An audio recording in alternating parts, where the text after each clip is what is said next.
How algebra properties work in the real world. You have probably used algebra properties without even realizing it. Imagine two gift cards have the same balance. If you add $10 to both cards, they still have the same balance. That is the addition property of equality. Adding the same amount to equal quantities keeps them equal. The same idea works with subtraction. Imagine two containers weigh the same amount. If you remove 5 pounds from each container, they still weigh the same. That is the subtraction property of equality. Now imagine two friends each earn the same amount per hour. If they both work 4 hours, multiplying their hourly pay by 4 keeps their earnings equal. That connects to the multiplication property of equality.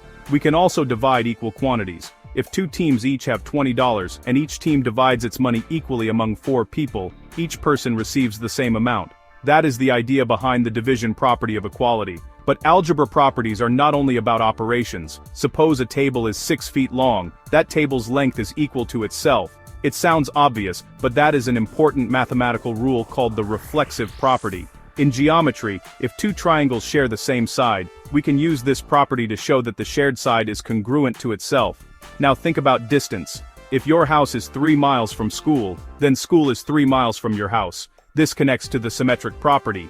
If one quantity equals another, we can reverse the order and the relationship is still true. Finally, imagine 3 buildings.